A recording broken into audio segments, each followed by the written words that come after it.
എടി അമിന, എനിക്ക് പേടിയാവുന്നുണ്ട്. ഇന്ന് പേപ്പർ ഇട്ടൂലേ? എനിക്ക് അന്നേക്കാളും പേടിയാവുന്നുണ്ട്. ഞാനൊന്നും എഴുതിയിട്ടില്ല. ഈ കുറച്ചേലും എഴുതിയില്ലേ?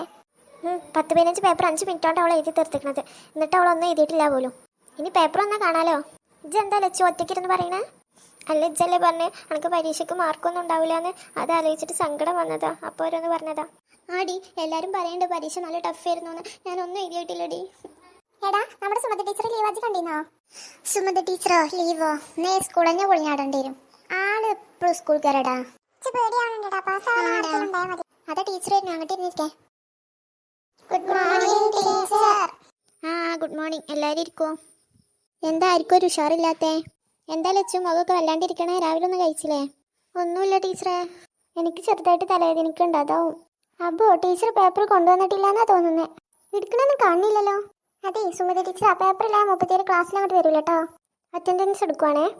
1 2 3 4. അടുത്ത പീരീഡ് PT പീരീഡ് അല്ലേ? അബു എഴുന്നേറ്റ് നിൽക്ക് രണ്ടാളും. അറ്റൻഡൻസ് എടുക്കുന്നതിൻ്റെ അടിയിലാണ് സംസാരിക്കുന്നത് രണ്ടാളും. എന്താ അത്ര സംസാരിക്കാൻ ഈ രാവിലെ തന്നെ? ക്ലാസ് ടൈമിൽ ഇങ്ങനെ സംസാരിക്കുന്നതിനെ ഗുണേ പേപ്പറിലും കാണുന്നുണ്ട്. നിങ്ങളെ രണ്ടാളും സ്ഥലം ഒന്ന് മാറ്റാണല്ലോ. നാളെ തന്നെ മാറ്റാം. ടീച്ചറെ, ഒരു വക പഠിക്കൂലെന്ന വാചകടിക്ക് ഒരു കുറവുമില്ല. രണ്ടാൾക്കും വിവരം കൂടിയാണ്ടാണ് അങ്ങനെ സംസാരിക്കണേ. എന്നാൽ രണ്ടാളും പുറത്തു പോയി സംസാരിച്ചോ. നിങ്ങളോ പഠിക്കുന്നില്ല, പഠിക്കുന്നവരെ പഠിക്കാനും സമ്മതിക്കൂല. രണ്ടാളും ഈ പീരീഡ് കഴിയുന്നവരെ അവിടെ നിന്നോ. ടീച്ചർ ഒന്ന് പേപ്പർ മറന്നു വന്നേന്നു. അപ്പത്തിന് ഈ ചെറുക്കന്മാരെ ഓർമ്മിപ്പിച്ച്. ആൻസർ ഷീറ്റ് വേണ്ടവർ വന്ന് വാങ്ങിച്ചോ. ലച്ചു, ഇതാ പേപ്പർ. മാർക്ക് ഒരുപാടുണ്ടല്ലോ, 12. ക്ലാസ്സിൽ ഇരിക്കണ കാണുമ്പോൾ ഒക്കെ അറിയണ പോലെയാണല്ലോ. വീട്ടിൽ ചെന്നിട്ടൊന്നും പഠിക്കാറില്ലേ? എൻ്റെ റപ്പേ, എനിക്ക് 12 ഉള്ളൂ. നിന്റെ കാര്യം എടുക്കാണ്ടാവൂല. ഞാൻ പോവാണ്. വിഷ്ണു, വേഗം വാ. എടാ ചെറുക്കാൻ, നിന്നെ വിളിക്കണ. നീ എന്താ അന്താ വീട്ട് കുന്തം പോലെ ഇരിക്കണേ? എന്നെ പേപ്പർ താഴെ വീഴാതെ നോക്കിക്കോ, മുട്ടയാ പൊട്ടും. ആമിന 49. ഒരാളേലുണ്ടല്ലോ ഞാൻ പഠിപ്പിക്കണമൊക്കെ മനസ്സിലാവണത്. അത് മതി, 49 മാർക്ക്. ഇനി നന്നായിട്ട് പഠിക്കാൻ കേട്ടോ ആമിന. എന്താ എൻ്റെ മുഖത്തൊരു സന്തോഷമില്ലാത്തേ? ഓള് ബാക്കിയൊരു മാർക്ക് എവിടെ പോയെന്നാവും ആലോചിക്കണേ. ടീച്ചറേ, ഇത് ചിരിക്കണ്ട. ഓളിലില്ലാത്തൊരു മാർക്ക് എൻ്റെ ഇട്ടിട്ടുണ്ട്. എന്നാലും എൻ്റെ ഒരു മാർക്ക് എവിടെ പോയോ എന്തോ. ഇന്ന് പോയിട്ട് പേപ്പർ നല്ലോണം ഒന്ന് നോക്കണം. പോയി നോക്ക്. നിനക്ക് മാർക്ക് വളരെ കുറവാണല്ലോ.